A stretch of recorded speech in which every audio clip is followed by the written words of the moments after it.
which I didn't realize Brontosauri were real dinosaurs again. Oh my gosh. You want to calm down? Is this the way we're going to do the video? No, I don't want your gross bone. I am sorry if you can hear my dog with his bone. He is so loud. Hi, my name is Adriana, and today I will be reviewing Dragon Teeth by Michael Crichton. So Dragon Teeth is a posthumous publish of Michael Crichton in 2017. If you don't know, Michael Crichton passed away in 2008. He was the author of Jurassic Park, Congo. He wrote the movie Westworld, and just a whole prolific, insane amount of media of all sorts that he was responsible for. So this one was written originally in 1974. His wife found it and published it in 2017. And I really enjoyed it. I gave this a 4.5 stars, and I'll get into a little bit why the half star a little bit later. But to start off with the super duper non-spoiler, if you're like me and you like to go into your books totally blind, have no clue what's going on, this is, you know, the bare bones synopsis. This is a historical fiction about the so-called Bone Wars in the 1870s. So there are a lot of inspiration taken from real life. A lot of the characters were based on real life professors and bone diggers. The main character is totally fiction, so everything that the main character does is totally made up, totally comes out of Crichton's mind. But as far as a lot of the other stuff, kind of the general battles that are going on in the Old West, I think it holds pretty true. So yes, like I said, this is an historical fiction taking place in the Old West, 1870s era Old West. It is so much fun. I really enjoyed it. If you haven't read this and you, like me, like to go into books totally blind, have no idea what to expect, then I would stop the video now and pick this up because it is so much fun. But if you need a little more convincing, or if you're okay knowing a bit more about your books, the rest of this will be non-spoiler. Okay, so getting into a little bit deeper of a synopsis. Like I said, this is based on the 1870s Bone Wars, which was a scholarly pursuit in the Old West where they were finding all of these new fossils of dinosaurs and different things, and a lot of professors and archaeologists were leading huge digs out in the West at the risk of, you know, the general risks of the Old West. Banditos, regular bandits, the Indian Wars, the military had no idea what was going on. If you're an Oregon Trail player, you know dysentery is a big deal out in the Old West. Getting back to the synopsis. Wow, I am really all over the place right now. Getting back to the synopsis, we start off with the main character, William Johnson, who's kind of a rich, soft boy going to Yale, and in his freshman year at Yale gets into a little bit of a rivalry with one of the other soft, rich boys, and they're talking about their summer plans. William's rival, Marlin, is again another rich boy, and he says something about how the American West is the future of the United States. And William, our main character, says, that's stupid. The American West is uncivilized and there's nothing out there but dirt. And Marlin then says, you haven't even been out west. Like, how could you even know? You wouldn't survive 2 days in the West. And then, I guess, just calling him a bit of a soft boy. Like, I don't even think he directly calls him, like, a coward or anything else. He just kind of hints at calling him soft or cowardly, and immediately William is like, oh, well, I'm going out west this summer. And he had originally found this old flyer talking about one of these professors who was getting a dig team together to go out west to go dig for fossils. And so he says he's going with Professor Marsh on this bone digging trip. And Marlin says, you are not doing that. I know you're not doing that. I will bet you $1,000 you do not go out and do that. And $1,000 in the 1870s is a ton of money. So William goes up to this professor and begs and begs and begs to go on this trip. The professor eventually agrees to let him go on this trip once William lies to him and says that he's a photographer. And Professor Marsh says, "Oh great, you're a photographer, why didn't you say that from the start? Let's go on this trip out west." So in the next, I think, 2 or 3 months, William learns photography, and that's a whole thing, a whole part of his arc, learning a new skill. And he starts going out west, and the adventure ensues from there. I think without getting too spoilery, I don't have the dust jacket of this book, so I don't actually know how much is included on like the dust jacket synopsis, but I'm sure up until that point is definitely included there. So that's kind of the inciting incident of the book, and from there we have just a journey and adventure out in the American West, which is a great time.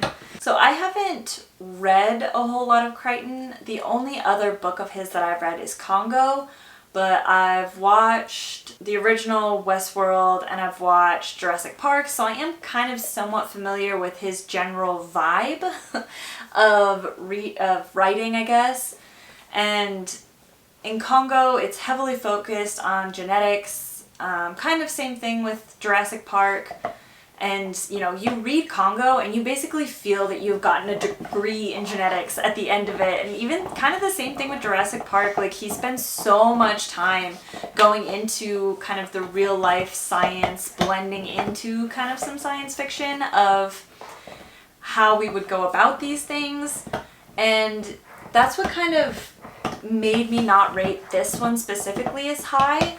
I think because, you know, Michael Crichton himself didn't publish this. This was published after his death. I don't think it's quite finished.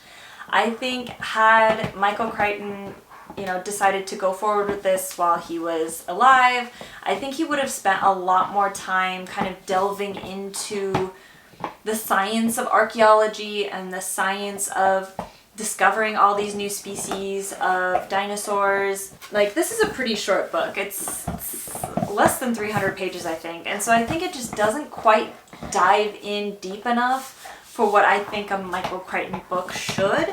I still really enjoyed it, and I still really recommend it to people, but I just think for my preferences, reading, you know, this kind of book, I would have liked a little bit more into the science, into how these professors work, how they put these fossils together into making a skeleton, but it's close, it's just not quite done, in my opinion. This is Jurassic Park minus the science and set in the past. So, but I mean, you can definitely see the influence. I mean, his wife does write a note at the end of the book about how the research he put into this draft really inspired his interest in dinosaurs and science and whatnot. So, I mean, it is, if you are a Michael Crichton fan or a Jurassic Park fan, I would recommend reading this just to kind of get, you know, a better feel for where he got his start. This was written, you know, before Congo, before Jurassic Park, before he really hit it big. So it is kind of fun to get kind of the beginning of an author's journey into, especially such a prolific author, into his entire career. So I think to get started in my review, I like to start with characters. I've already kind of hinted at William Johnson, our main character. He's a totally fictional character, and he is definitely kind of, he's from Philadelphia. His dad's really rich. Not as rich as like a Vanderbilt or Carnegie or what's the other one? I don't know, all those other Gilded Age rich boys, but he's, you know, he's doing all right.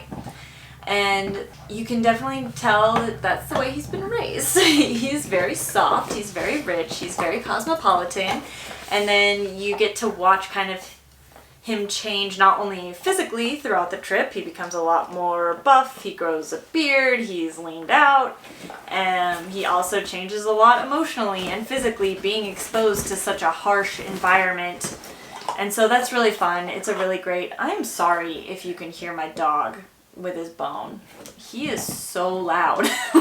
He becomes this super determined, principled, just really different person by the end of the book. And it's really, really fun to see this 18-year-old kid kind of become a man, I guess. The next character I think that's a good one to hit is Professor Marsh. He is based on a real-life person who was, again, a part of these Bone Wars. I don't know how much of the character is really kind of true to the real person. I mean, I would guess that it's heavily dramatized and exaggerated to make for a better story, but Professor Marsh is very suspicious, extremely paranoid, extremely intelligent as well. He's discovered all these new fossils, written so many papers. He's, you know, a working professor at Yale, so extremely intelligent but also extremely paranoid. Those are the two big hitters of his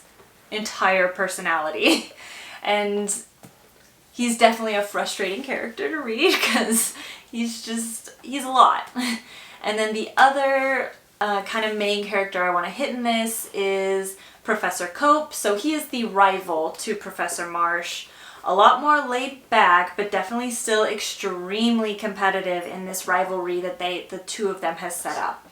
So he is also in the same area digging up bones, and there's a lot of concern about the professors stealing bones from each other, trying to swipe them one way or another. There is a little bit of a tidbit that was actually a true story about, I don't know if it was Marsh or Cope. In the book, it's Cope makes up this fake kind of conglomerated fossil to trick Cope into thinking he discovered a new species of dinosaur that's like totally made up. In reality, I think it might have been the other way around. I think it might have been Marsh that made the weird fossil. But anyways, doesn't matter.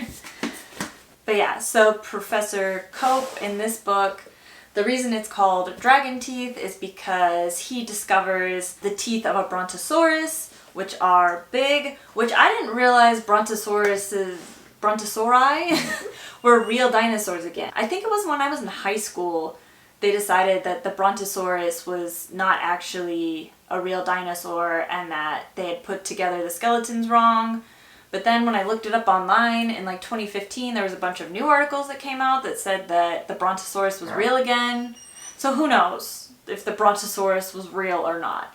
But definitely in 1974, when Michael Crichton wrote this, brontosaurus, I think, was accepted as a real dinosaur. As I mentioned before, the book doesn't quite feel finished, and I think another area where that comes into is, I think, the rivalry of our soft boy main character William and Marlin is supposed to mirror that rivalry of Marsh and Cope, but we don't really get a whole lot of that. I mean, like, we get like a little bit of stuff at the end of, you know, Marlin and William interacting again, but it's just, it's not enough. Like I said, this book, like, it's so great and it's so much fun, but it's just not quite complete. But I mean, I love it. I want to say I love this book. This is all very nitpicky. I really love it.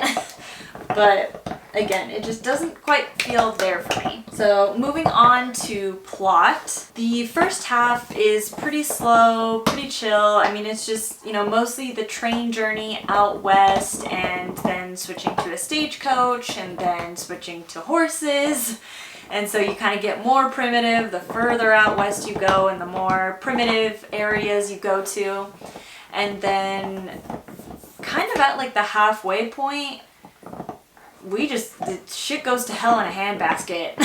And it's very fast paced after that. So it took me, you know, I was slow going through the first half, but then the second half just goes. So if you can stick with it through kind of this kind of chill journey, I mean, I enjoyed that part too, because I just love anything set in like the Old West, but I think, you know, moving on from plot and into settings / atmosphere, I love anything set in like the American West. It's just, the vibes are immaculate. After I finished this book, I really just wanted more Western vibes, and I made my boyfriend sit through an old spaghetti Western.